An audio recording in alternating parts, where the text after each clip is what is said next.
Welcome friends to another r/malicious compliance video. Our first story of the day is by Rustic Whiskey. Get rid of my vacation? Have fun replacing me. I worked at a company that gave out exorbitant amounts of vacation. Anyone who worked there for 25 plus years received 8 weeks of vacation and 2 weeks of personal time. This was a family-owned company, but rather large. We ran 3 shifts totaling 250 plus people. Enter Jimmy.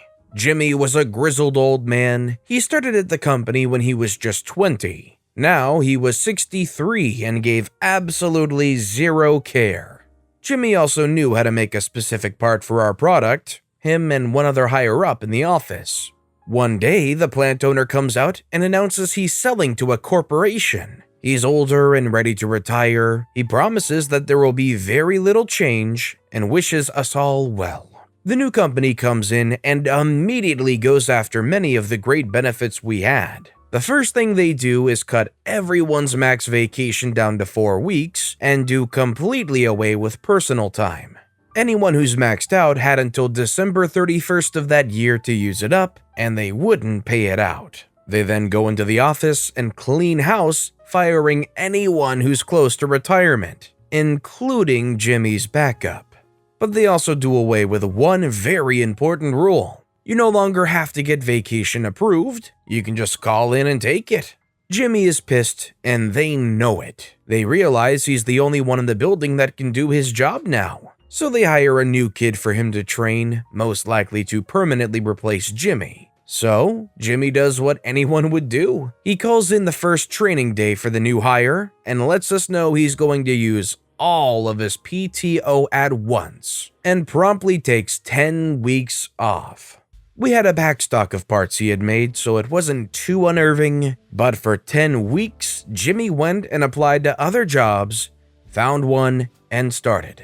Fast forward 10 weeks, it's the day Jimmy is supposed to return. He doesn't. For 2 days, they try calling him and even go to his house. He's nowhere to be found. Finally, on day 3, he calls and resigns, and they lose their crap. The parts he makes are specialized and patented by the original founder. You can't just hire someone off the street to make them. What eventually happened was they had to contract the original owner to come in and teach some new hires how to make them. And when he found out what all they had done, it pissed him off. The last I heard, he charged them a 7-figure contract to teach them how to produce the parts, and they had to pony up or close down. Moral of the story, don't mess with people's vacation time. Okay, so to be fair, as much as the original owner might have been upset at what they have done, he sure did make them pay by fattening his pockets up. I don't think it really did anything for anybody else besides just ended up being a coincidentally big payday for the original owner. If you knew this company was in a tight spot, and you were the only person that could pull them out of the weeds, would you give them a hefty price? Let me know in the comments down below. This next story is by Why the Freak I Get Suspended. You can't continue working from home because you go idle and chat too often. As part of the plan to return to office post-COVID, my company has done a lot of redesignating of who can permanently work from home, who can hybrid, etc. I really wanted to work from home full-time. I hate the office with a burning passion. It's distracting, it's a long commute, there's no benefit to being there, so on and so forth. I'd just rather be at home.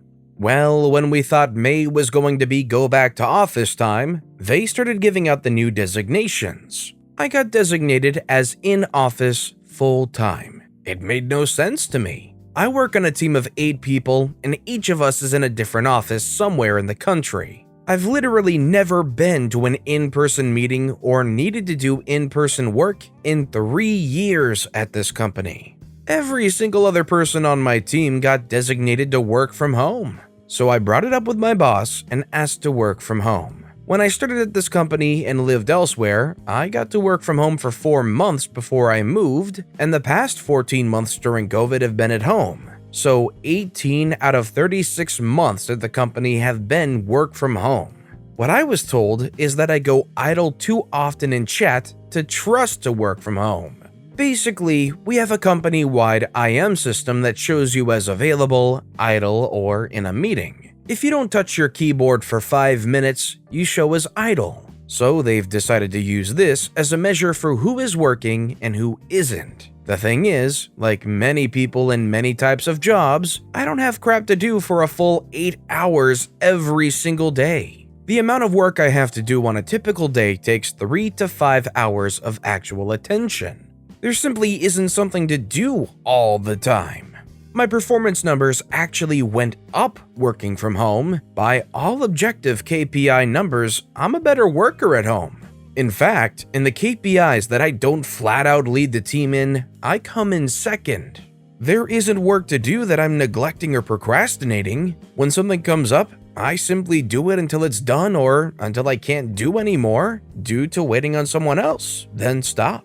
And I've done that method long enough that my work queue stays empty because I work to get my queue down to the point where when something comes up, I can immediately address it and be done with it. But because I have other ways to spend my time in downtime, instead of messing around online in my cube, pretending to be working, meaning I show idle more often, I'm a worse worker apparently. I was told if it weren't for that, they would let me work at home. So I wrote a 6-line PowerShell script that virtually inputs the period key every 4 minutes, that starts running every day at 8 a.m. and stops at 5 p.m. So now, I literally never go idle.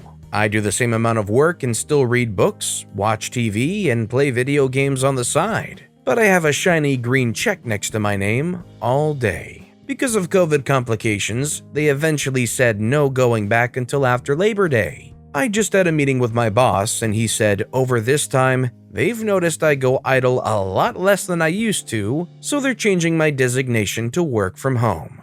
All because of a little icon in some software. This concludes my TED Talk on why low to middle level managers are the dumbest, most useless do-nothing positions in all of corporate America.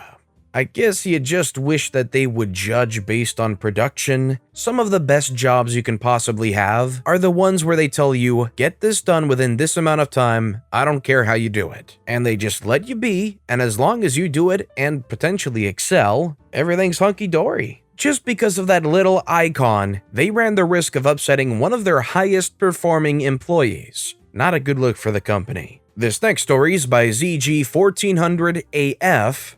Men can't wear shorts, but skirts are okay? Sure, I'll go home and change. This happened to my brother about 30 years ago, and he recently reminded me about it and said I could entertain strangers for possible imaginary points with it. He was working at a facility that made large waste separation machines for recycling. He worked in the electrical/controls department, which was open to the main factory floor, but away from the assembly area. He never left the electrical bench, as all he did was build control panels while others installed them. In 2 years, he never went on the floor to work on the machines. There were areas with lots of welding going on, but even these were segregated to one side due to ventilation requirements. The factory floor was not climate controlled. In the first 2 years, shorts were okay as long as you didn't go in the welding area. Then someone got burned and the shorts rule got changed. But skirts were still okay. As you can guess, my brother and others wore some shorts after the change, mostly because, as far as he knew, the rule hadn't been enforced.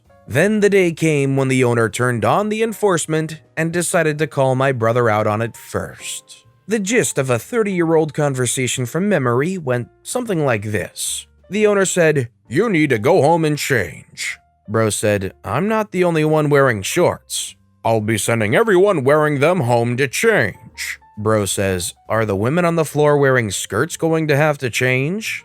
"No, skirts are okay." Bro says, "Okie dokie, be back in an hour."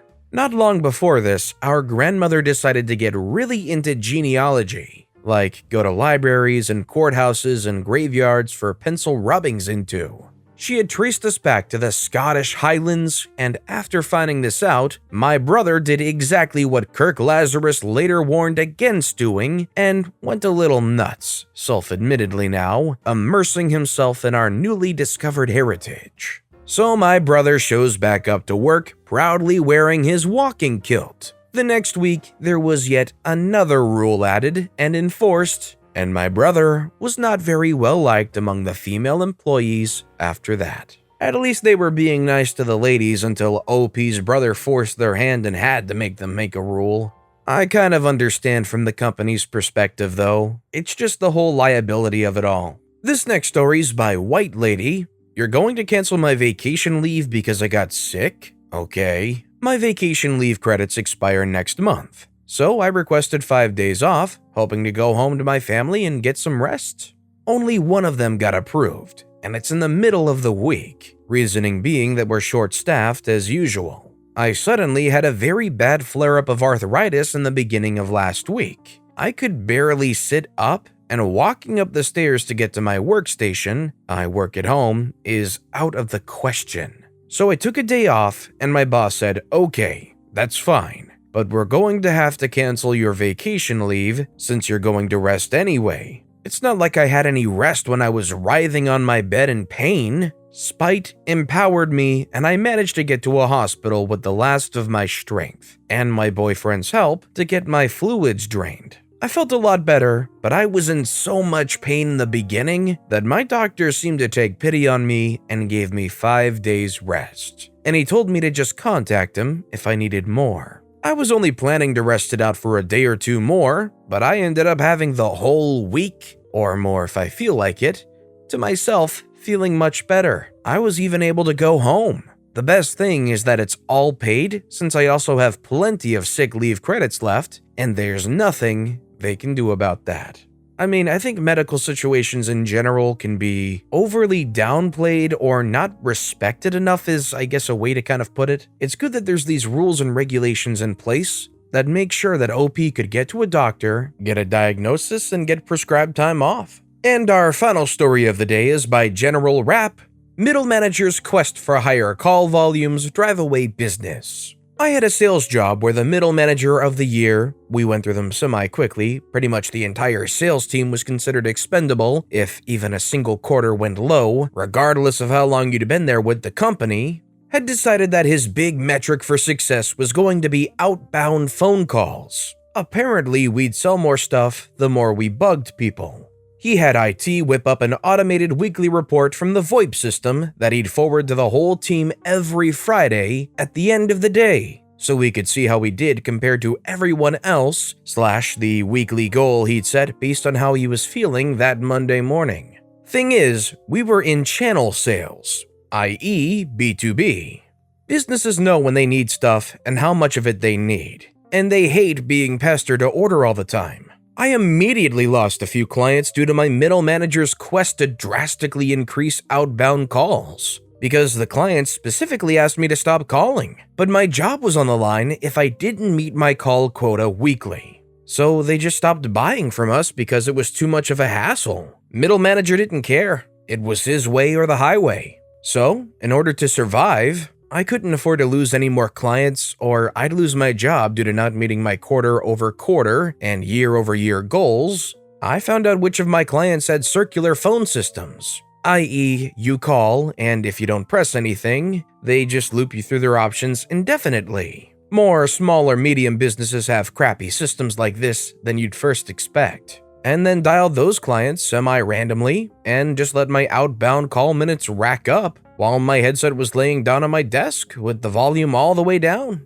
Therefore, my outbound call minutes were always a little above the weekly goal, and my sales numbers stayed the same because I wasn't driving clients away. Needless to say, the manager lasted just a little over a year, and literally just disappeared one day instead of getting fired. Sadly, he wasn't even the worst manager I had at that job, just one of the more obnoxious ones to deal with. Fortunately, I've been out of the sales world for a while, and my current boss of the last few years is far and away the best person I've ever worked for. I definitely do not envy anybody working in sales or call center environments like that, where everything's so cutthroat and the main focus is just driving up the numbers as high as you can by stomping your foot down on all these lowly employees and trying to get them to do more and more. Some places you might be able to coast along, but some places like this, you're very quickly looking for a way out. But with that being said, that's all the time we have for today. So if you have a favorite story of the day, let me know which story and why in the comments down below. But besides that, if you enjoyed the video, please consider giving it a like, and if you haven't, subscribe and turn notifications on so you'll never miss an upcoming video. No matter what you do, whether it's just viewing the video, liking, subscribing, turning notifications on, I appreciate the heck out of it. Every little thing that you do helps the channel grow that much more, and I can't thank you enough for it. So, until next time, I hope you all have a wonderful day, and I'll be right here next time on the Storytime channel.